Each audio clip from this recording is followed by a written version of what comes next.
this is meant to be very informal. It's a get-together of the guys and maybe some gals who spent part of their lives in World War II especially, and are getting up there in age, and this is the time maybe to share some stories. And for younger generations, maybe you have some good advice.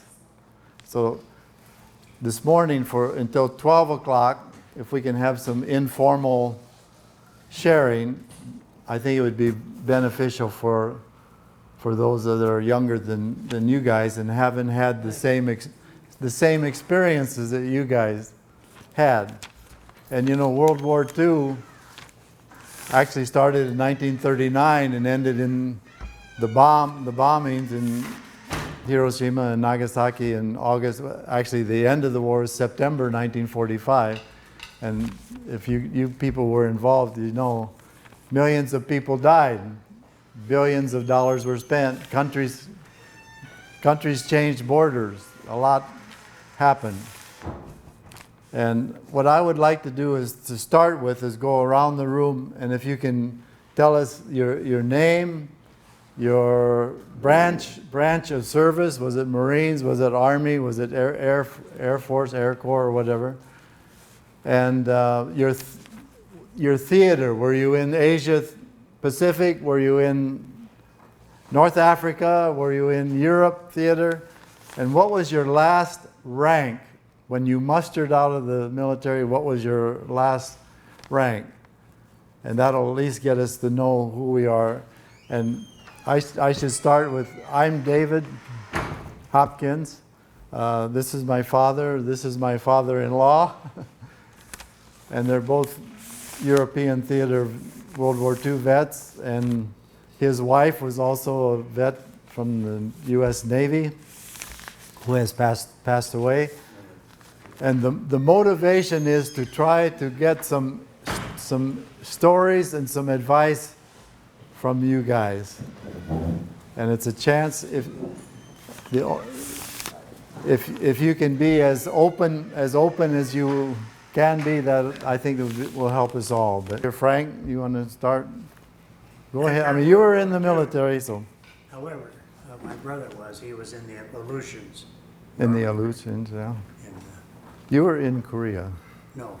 I was in Germany for 2 years after the war. After the war. What they called the Cold War period. And what were you when you mustered out? Don't ask. Oh, okay. I'm Darwin Hopkins. But they call me Hop, H-O-P. It's Hopkins' last name. This is my youngest son, David. That's Dr. David. That's my oldest son, Dr. Dennis. And I have a daughter who lives in Houston now, and she's just past 70 now, so we're getting old, aren't we? I was in the Air Force. I was in the 8th Air Force in the States, flying B-17, as a crew member of a B-17, and we're in Ardmore, Oklahoma, Harlingen, Texas, Shepherd Field, Texas. Maybe some of those are familiar to some of us here. And in 1943, somewhere in 1943, we flew a B-17 over to England. And when we got to England, the 10-man crew that were on the B-17 at that time was reduced to 9. Maybe some of you are aware of that. They reduced to 9, so I left the B-17s and went with A-20s, which is a twin-engine attack bomber. And thankfully I did, because on the 23rd mission, my B-17 crew got shot down and they were prisoners of war. So I went on with the A-20s into England and then France after D-Day, and flew an A-20s. I had 65 missions in an A-20 over Europe, and at 65 they let you come home. Well, I was in England, I'm getting ready to come home when BE Day was on, and I was out of the service. When BJ Day came, I was out of the service And I had been to Florida for an hour and thought we were going to Japan, as many of you probably were too. And then, of course, they dropped the bomb Okay. and was no more. Save some stories. for when Okay, we- well, But and what was your I rank? a staff sergeant. Staff sergeant. Yeah. In Grammar program, I'm going to be celebrating my 96th birthday in October. Okay, good. But I was, in March of 44, I was drafted off the farm. I was taking draft injections. And I wasn't going to go to the service. I was going to pitch hay instead of pitch boats. Pitch A, yeah. You're from Iowa? I was down to Des Moines, and then they took me out to Turbin, Idaho, and taken out to Turbin, Idaho for Navy training. And then they put me into the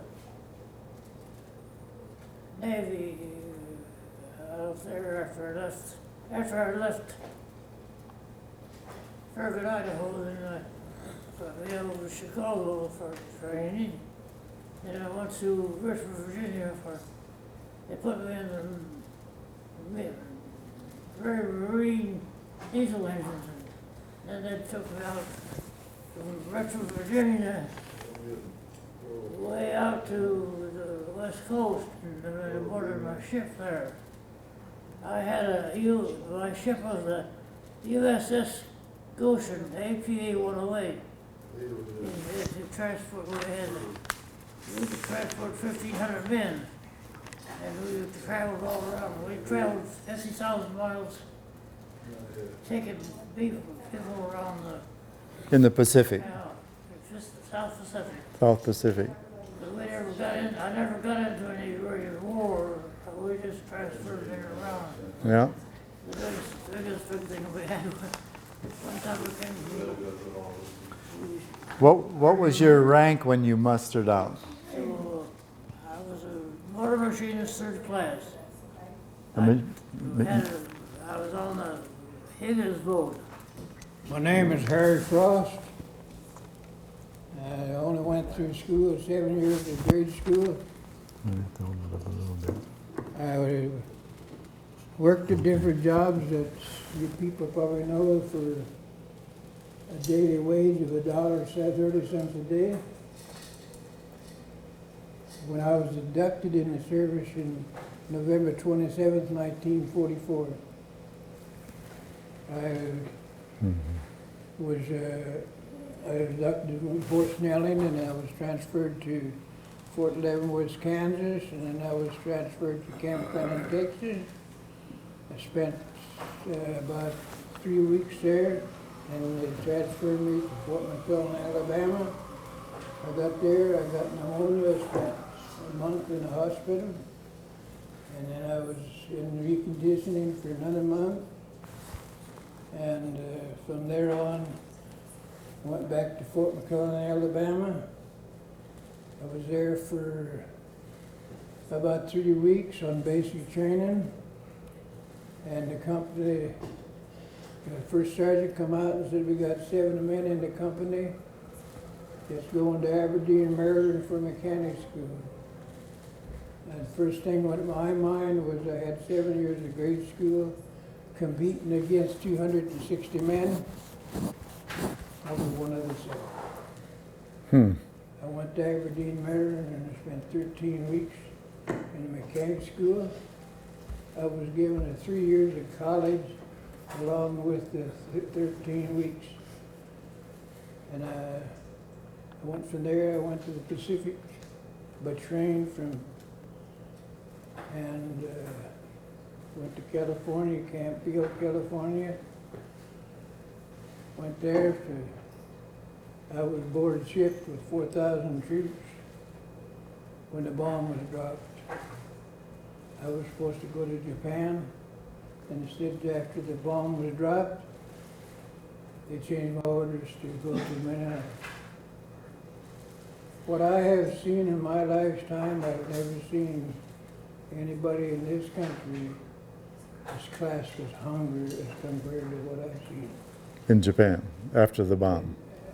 and we got into Lady Harbor, and got notice of the typhoon come through, so we had to go back out to sea. Lady Harbors in Philippines. That was in the Philippines. Yeah. Rode the typhoon out to sea. That was the filthiest ship you could ever be on. There was everybody sick. And then I went back into Lady Harbor, and we got in the backs. There's a lot of story between we got back in and then transferring from one place to another. In our transit, we had an accident. Killed 7 boys in the same truck I was in. Okay, save some stories for later on. What was your rank when you mustered out? I was a staff sergeant. Staff sergeant. My name is Don Brunker, and I enlisted in the Navy at 17 years old.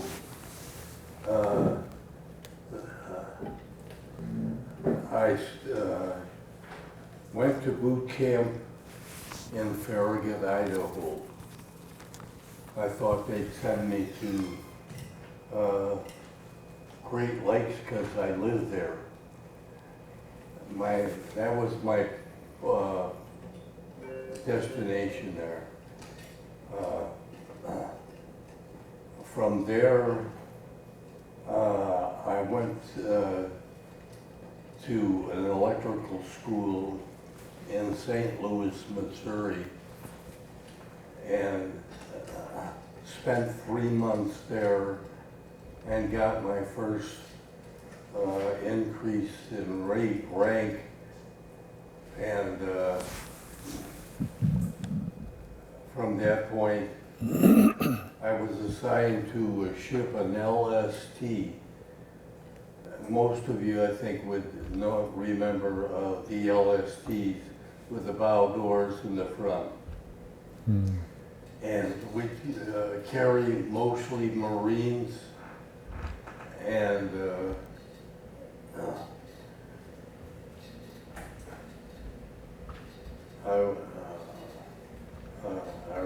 our first stop overseas was Tinian and Saipan.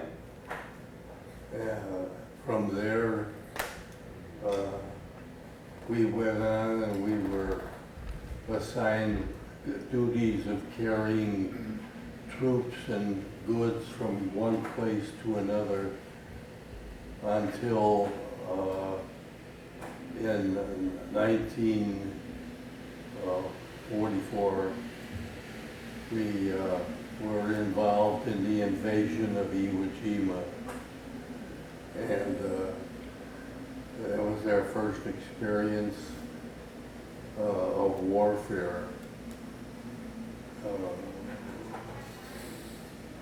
After Iwo Jima, I was involved in the invasion of Okinawa. They were 2 of the worst battles in the South Pacific. And we took part of that. I'll be 93 years old the 1st of November. So What was your rank when you mustered out? I was electrician's mate, second class Second class. petty officer. Okay. My name is Wayne Leo. My residence is Traer, Iowa. I'm in the nursing home annex apartment there. But I'd like to start my presentation with the idea that I was caught in the draft when I was in college, and I had a year to go to finish, and they deferred me. But the catch there, or not the catch, but something that's a little ironic is that in my my last quarter of college, why, if you took a defense job, you could leave college early and get your degree. So I did that. So I didn't have to take finals. And I took a job with the Corps of Engineers in Rock Island. So that was my, until I was called to go into the Officers Reserve program in the Army Air Force. And so that went to, anyway, Valley Forge Military Academy, and then they sent me to Yale University where the engineering school was. And I got my commission there and was sent to Tucson, Arizona, where I finally got a cadre, and we went to, flew overseas to Italy, where I spent my entire time as an engineering officer with B-24. So I never got shot at, so I was a lucky guy. I didn't have to go any beachheads or anything, so I really lucked out on as far as being protected. And when I went overseas, my wife joined the Navy, and she was stationed in Washington, D.C. with coding and decoding. And when I got home from overseas, well, she also got discharged, and that was the end of that. And my daughter was here with me today, so I have a son and a daughter, and What was your last rank, Wayne? my last rank was captain. I retired as a captain. My name is James E. Johnson from southern Iowa, Bloomfield, somewhere area. I was a farm boy and drafted. My father had quite a large farm operation, and brothers, all our farms are all joined. But then I went to Washington, Fort Lewis, Washington for my basic training, and then they sent me to up at Clinton, Iowa, to a hospital for training there a short time, and then I spent most of my medical training in Fort Fitzsimmons General Hospital, Colorado, and so my time in service from there was at Adak, Alaska, and I was hospital personnel my whole term, and that's where I spent and taking care of those people that were badly injured and such. And it's quite an experience for sure. So then I was, my parents and my wife today, she's still living. She's 92 and I'm 93. I'll soon be 94. But we raised 6 children, 3 boys and 3 girls. They're all in the state of Iowa. Quite a large family we have, and they're all doing well. We're thankful for that. And it's been quite an interesting life, all right. And a very busy one. I could go on and on and on, but I'm not going to. Ended up as a T5, they called corporal, was my rank. Yeah. I'm Bob Weiser. What branch is there? Was in 53rd Military Police. And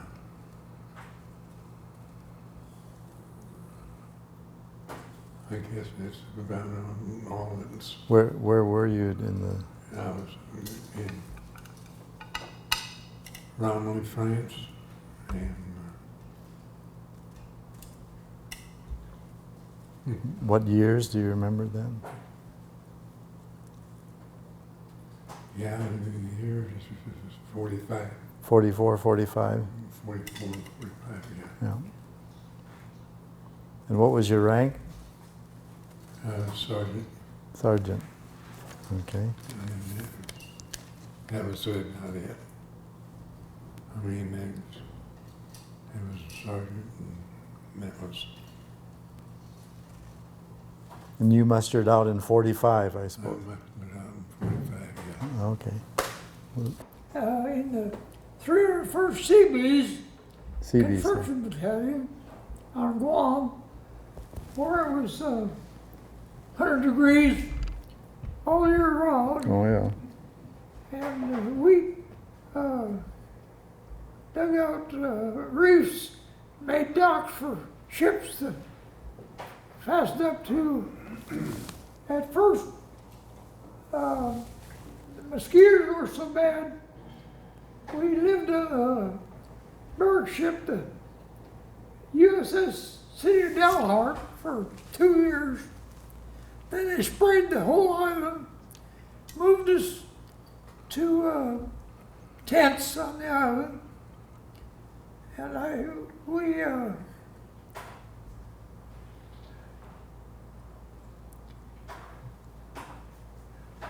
well, it was quite an experience.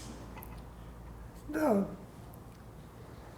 So that was 43, 44, 45? 43 to 44. Mm-hmm. And what I did, I drove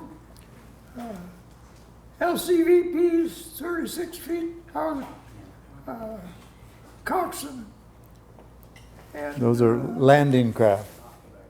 50-foot LCMs, twin engine, Grand Marine engine. They were the most maneuverable. We hauled 50 ton of dynamite in those. 50 ton of dynamite? All right, that's a And little bit scary. Okay. we had a barge that laid out dynamite, and they were laying out dynamite, and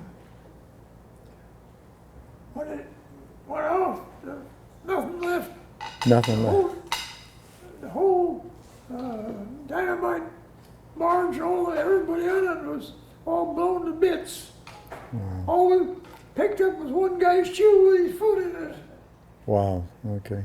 That we all had to take turns of working with that dynamite. I don't get headaches, but normally, but that That did it. Dr. Gusser give anybody a headache. That'll give you everybody a headache, yeah. And the way they handled it, I don't know how anybody lived.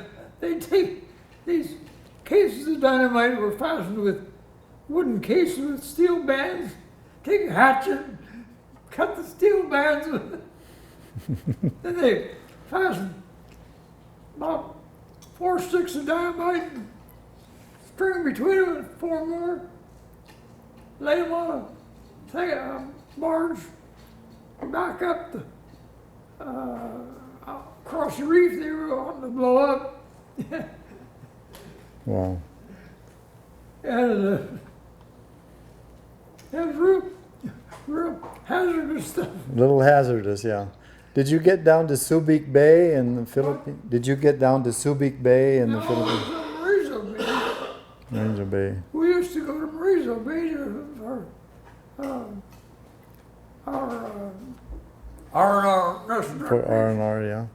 What was your rank when you left the military? called a coxswain. That's the same as a sergeant in the Sergeant. Yeah. army. Yeah. It's like a sergeant, yeah. Yeah. But And then I went to Fort Knox, had two basic sheriffs, one from the county and Saints. And when we were landed in the harbor, France, which is just north of D-Day, went from there to Germany, France, and liberated Czechoslovakia from the Russians. Latvia. And nobody knows it. I don't think it's in the army files either. In Latvia? Huh? Yeah. Go ahead with your USA. Other than that, when we got out of there, they wanted me to go to Vietnam, and I said, no way, I've had enough. We were regarding this as stewardship up in the mountains, Germany somewhere, where it is in the town. But Hitler did a lot of things that people don't know about. Yeah. So you were in France and Germany, what, 44, 45? Yep. Okay. Maybe we'll hear some stories about that. What was your rank when you left the military? Staff sergeant. Staff sergeant. Or tech sergeant? Staff sergeant. Tech sergeant, yeah. One below first sergeant. Yeah, like first sergeant, yeah. Okay, we'll get back to some stories. Did any of you guys participate in the big battles like we heard about Midway, or Saipan, or Battle of the Bulge, or Iwo Jima. Normandy, Iwo Jima, Rommel in North Africa? Were any of you involved in those super battles, big battles? In June 6, 1944, our 410th Bomb Group, the A-20s, bombed Carentan, which is just a little bit inland from one of the assault points. And that was in the morning. We had Carentan in the morning, and then we had an alternative one in the afternoon. They had flew 2 missions that day in support of the ground troops on June 6th. Central Supply is in need of mobile Is messengers. that a special Central Supply medal is in if need you're of involved mobile in messengers. that? No. No, that, if you were in the European theater and you were involved in any of the major battles, you got your star on the pin. And being in the Air Force, we were involved in all 6 of them. So we had 6 battle stars on our European theater badge. You were involved in Iwo Jima? Pardon? You were involved in Iwo Jima? Yes. A little bit about how was it, or what you remember about that? Oh, yeah. On the day of the invasion of Iwo Jima, we were in the going in on it, and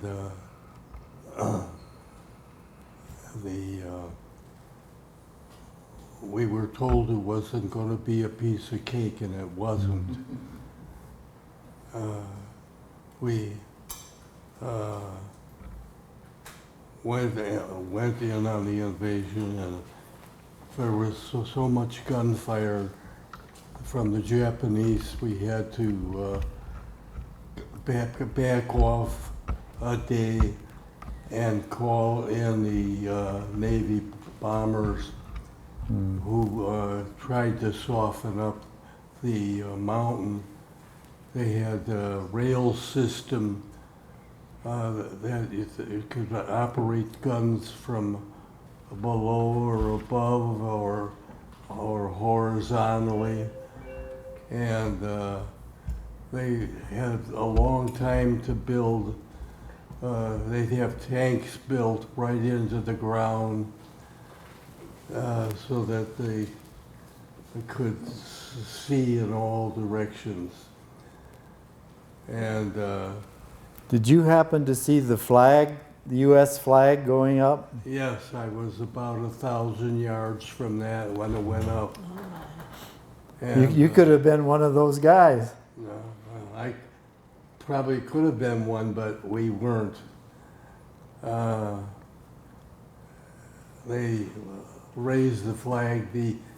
flag raising that most people see was not the original flag raising. They did have the original people later on raise the flag. And Okinawa was just as bad as Iwo. We lost 10,000 people on Iwo Jima, and we lost 10,000 on Okinawa. It was pretty rough going. Did you get hit or get shot at? Pardon? Did you get hit or shot at? No, we were shot at many times. We went through 4 kamikaze attacks, and the largest one being in Okinawa. You're getting close to Japan when you're in Okinawa, 300 miles from Japan. And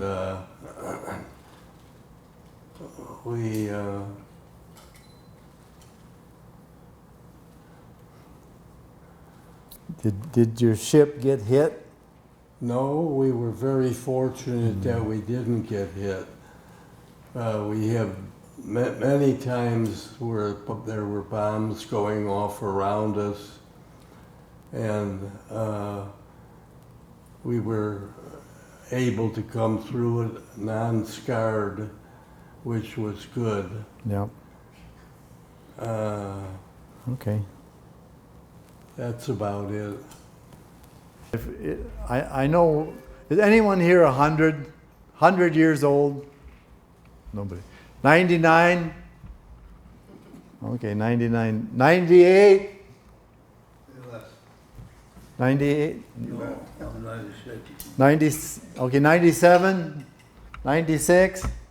94. It was 96 here. 96? 95?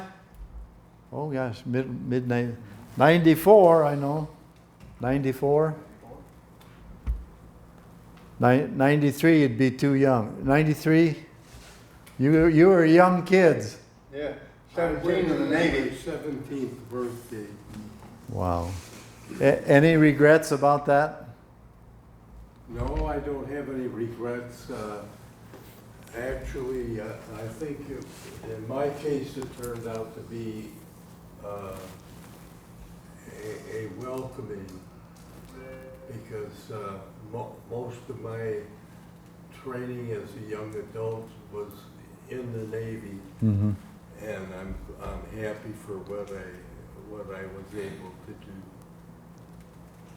Okay. Yeah, you were a young kid, just out of high school, I suppose.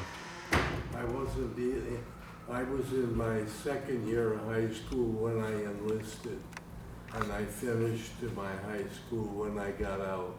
Okay. That's good. Can I ask you guys if you have what is your worst memory? And I'm going to ask also your best memory, but of all your military duty, what is your scariest or worst memory? As I told you earlier, I went overseas in a B-17 and then transferred to an A-20. But before, you know how the Army is, it takes a while for you transfer to go through. So I was in the barracks, a B-17 barracks in England, when my crew, my ex-crew, had a mission to Frankfurt, Germany. And they flew in Frankfurt, Germany at 30,000 feet in the air and dropped their bombs and got hit very, very badly. They lost a lot of airplanes. And when they came back, I was still sitting in the Quonset hut, and my old crew was telling me how rough a mission it was, and that was at 30,000 feet in the air.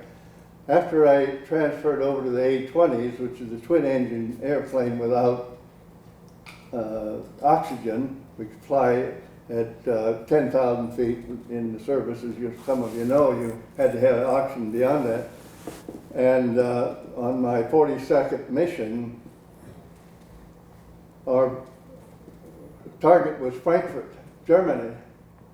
And I flew with the Colonel Rawl, and when we got to the airplane, he says, this may be a rough mission, and if I say get out of there, I want you to get out of there. He was from the Northeast.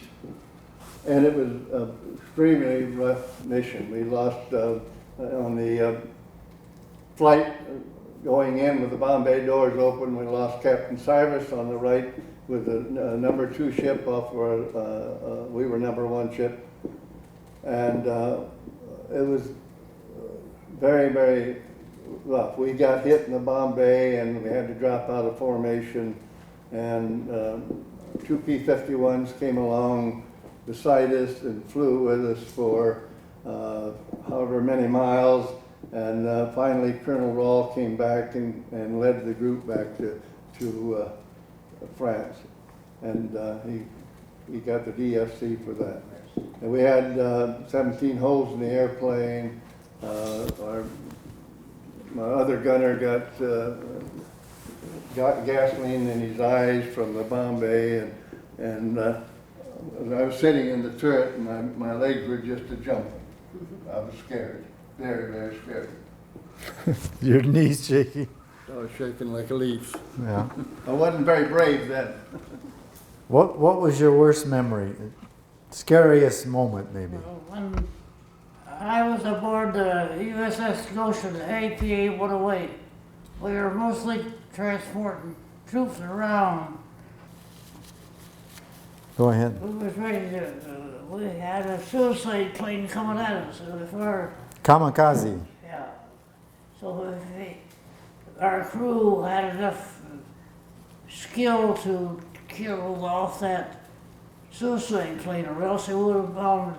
They knew all our ships. Japan knew all our ships. So the plane comes at us and hit us where the bombs were in our ship. Oh. And so we was. Were you pretty scared? Well, no, Japan was, Okinawa Yeah. was settled. Okinawa was, the Iwo Jima was peaceful, more or less. Oh. We just was bringing in troops and supplies, Okay. but the suicide plane hitting us the biggest thing. We would have got hit if it wasn't for our gun crew. The aircraft guys, Yeah. aircraft gunners, yeah. I haven't heard anybody say anything about Hitler. Okay, let's do it. I spent some time in Europe after, and any of you know of the place called Dachau? Sure, yeah. That was Hitler's headquarters. He had 10 men that worked under him. Now, while the concentration camp was in operation, there was thousands of people died from starvation, from hunger. And when the place closed, there were some people in there that had place to go. They had relatives, maybe in Czechoslovakia, Poland. Poland, yeah.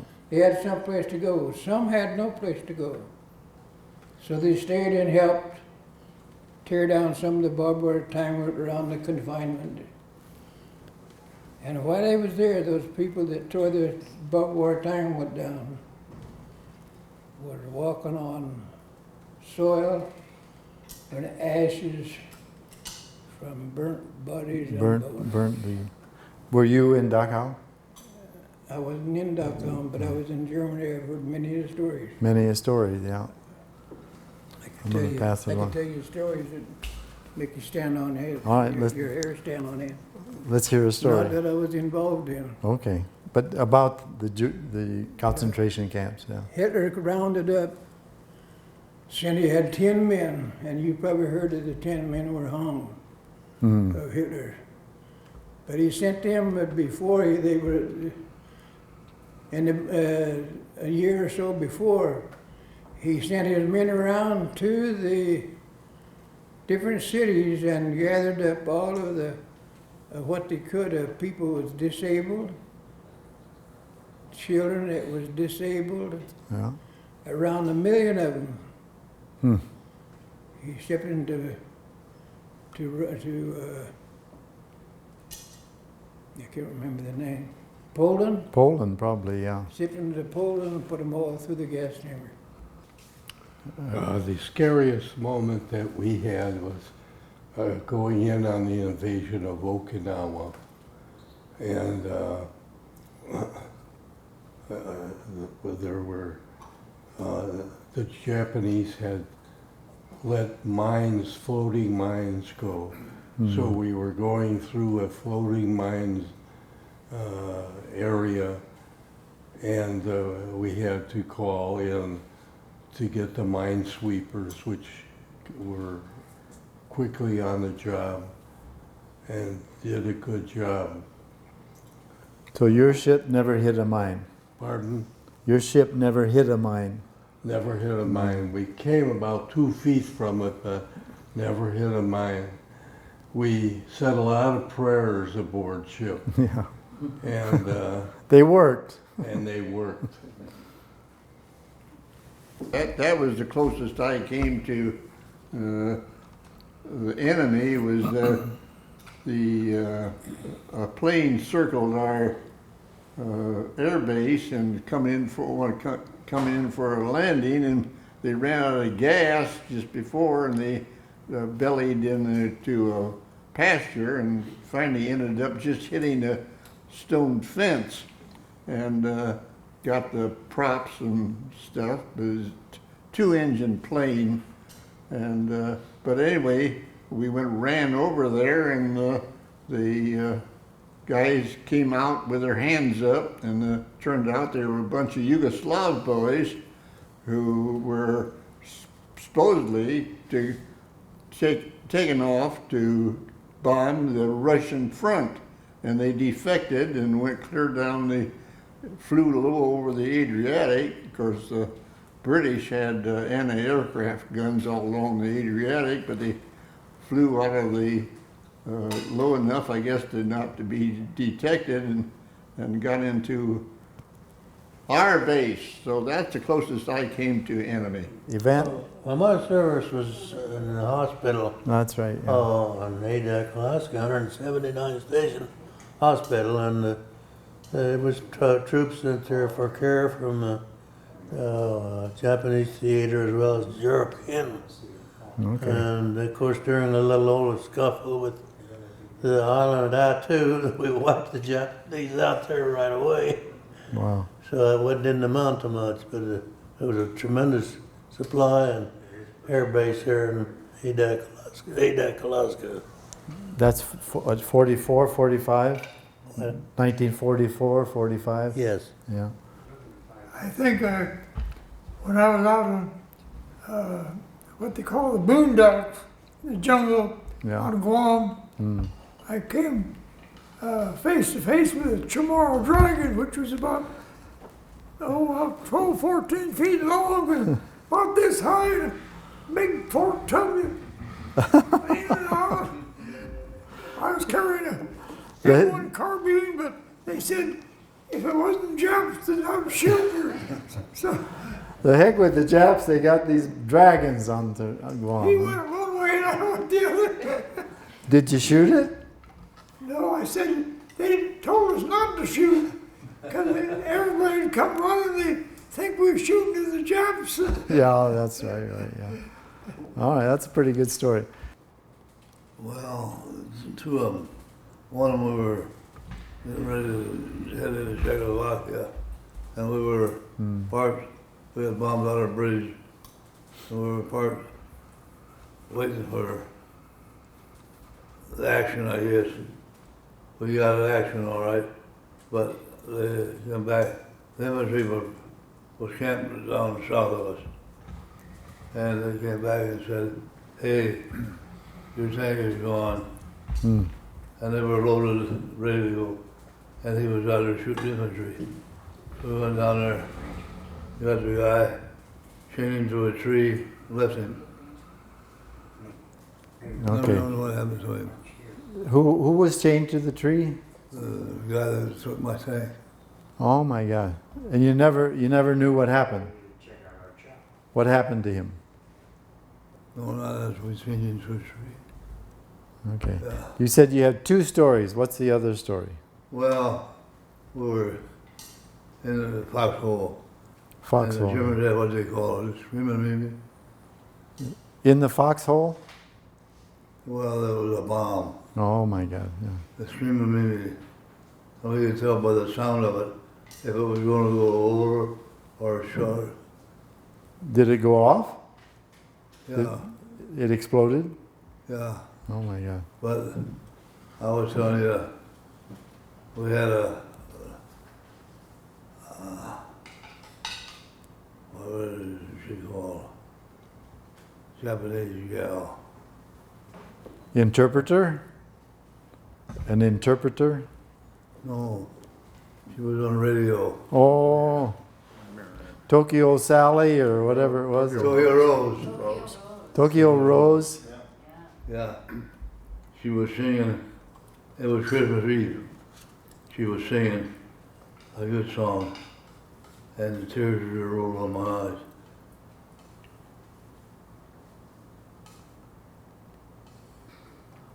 She said, "You American soldiers ought to be proud. Who's sleeping with your wife now? Who's your girlfriend? Where's she at? Who's she with? Oh, Boy, oh boy." that got you. Were you married at that time? Yeah. Okay. Did you get it? Tokyo Rose was singing. Your boys, your wife. You don't know where your wives are and who's with your wife and all that. He said tears ran down his cheeks, but. I think Berlin Betty. We had from, I assume Berlin, I don't know, but yeah, we used to get that. Berlin Betty. So Tokyo Rose is over in Asia. Oh yeah, that's where he was. So, what is a happy memory of your time in the service in World War II? Do you have a happy one? Our ship, the ship I was on was the USS Goshen, the APA 108. We transported some of the men from Sassafu, Japan, over to San Diego. So our ship got high praises for bringing men home that raised the flag of Iwo Jima. So that was a You remember that time, huh? yes. We had 1,500 men to bring home from. Yes, Every one of them was happy guy. yeah, because we were bringing the men home and they raised the flag and everyone knew the war was over after the bomb dropped. Did you make any money playing poker coming home? No, You didn't do that, huh? Okay. we had a few men knew how to go to the ship's supplies and they found where the bear was. And so when we stopped at some of the islands, we always had liberty. And so we So you had canned warm beers that way. made it home to San Diego, sounds like. In 1944, in February 1944, I was in Harlingen, in Galveston, Texas. I had come from Harlingen over to Galveston, Texas, and we were flying over the Gulf of Mexico for gunnery target practice on tow targets. And I had a letter from my fiancée at the time that we were getting married February 4th at 8 o'clock in the evening. And February 3rd, I was still in Galveston, Texas, and to take a troop train back to Waterloo to get married the next day. Well, my orders were to get on the second troop train, and I figured it pretty quick I wouldn't make my own wedding if I got on the second troop train, so I talked to the captain, and the captain said, "Dummy, get on the first one." And I said, "But my orders say the second one." He said, "I'll assure you, nobody's going to ask you about your orders. Get on the damn train." So I did. I got into Waterloo, Iowa at noon, and at 8 o'clock that night we were married In Fayette, huh? in Fayette, Iowa. Hadn't seen her for 6 months. We've been married over 75 years. Yeah, the day after we got married, I went to Garmisch Park in Christian. There's a Zugspitz Mountain with a hotel on top of it. That was, And the only way to get up there was by cable car. oh yeah. Me and my wife went up by cable car. And we got up there, the hotel was heated by coal, but it was mined by hard people that went back through a tunnel. And they had a little mule, or more or less an ass. He was about an ass. He was about so big. They had a little railroad track built back into the mountain where they mined the coal. And that little mule pulled these two little carts out of there with the coal to heat the hotel room. And but you get up there, you get it in the wintertime. You could get a sunburn quicker. So that was kind of a honeymoon? Yes, that was the honeymoon. All right, The day after that's we pretty good memory. Yeah, do you have a good, happy memory, good memory? Well, when I come back for the service, I met my wife and was married, and we have five children, 3 boys and 2 girls. And I had many, many moments of joy with all of them. So when you mustered out, you weren't married yet. Pardon? When you mustered out, you were not married yet. No, Yeah. Okay. no.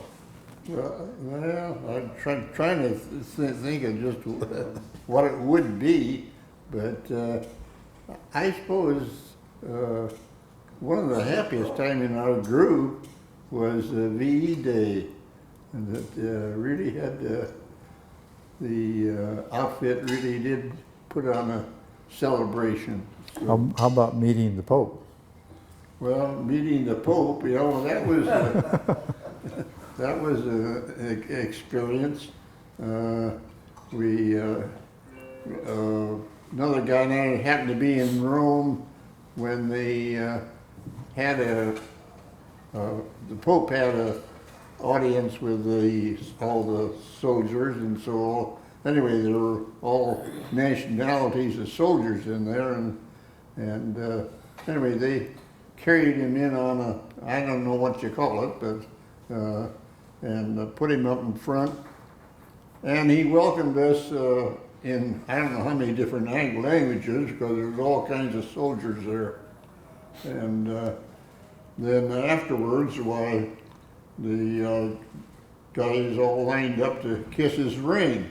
And of course, my buddy was a devout Catholic, and he was in the midst of things. So that was You didn't kiss the Pope's ring. Huh? I didn't kiss the Pope's ring.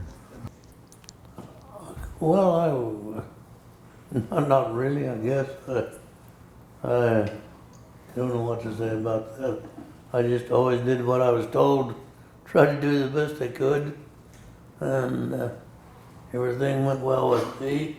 I was very fortunate as to where my service was. I didn't have to face any bullets, but I guarantee I sure cared for some very serious other injuries, and some of the shell shock experiences were not pleasant to talk about, you know, but I don't really know anything else. So you said you saw a lot of people, guys with shell shock? Oh yes, I worked with in that department, not my whole time, but I mean I spent a good share of my time there. They sent me around different places, wards, different kinds, and you know, I served quite a lot of bit in the ear, nose, and throat clinic.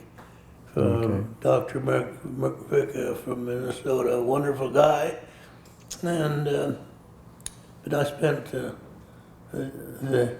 I guess it more or less seemed that the shortage of technical people at that time, and some of my group, we spent an extra year, asked us to continue on. Of course, they were short of help, so I don't know. That was enough of that, yeah. Go to hell for another year. Yeah. Oh, I don't know. I had so many. Yeah? Oh, my happiest memories is fishing, I guess. Was what? Fishing. Fishing? Oh, okay. I didn't. I caught lots of. When you went fishing? Yeah, I was born up on Lake Superior. We was about 1.5 miles from Flag River, which had a lot of small trout in it. I caught lots of northern pike and black bass, Oh, and bluegills, and bullheads. sounds pretty rough. I don't know. A lot of fun too. You didn't fish with dynamite, did you? What? You didn't fish with dynamite, did you? No. No. No. They do that. Earthworms. Okay. Well, 2 or 3 of them. But I was home, went to a movie, and they were showing a war picture where I'd been. Hmm. And there was a dead soldier laying there, and I said, "Watch it, it's a trap." And I yelled out, "He's gonna shoot you." Sure enough, he did. It was a trick. It was a trick. Yeah. And you saw that. I saw that. Yeah. Okay. Well, What? Hitler was a bad boy. People don't know how bad he was. Yeah. Yeah, one.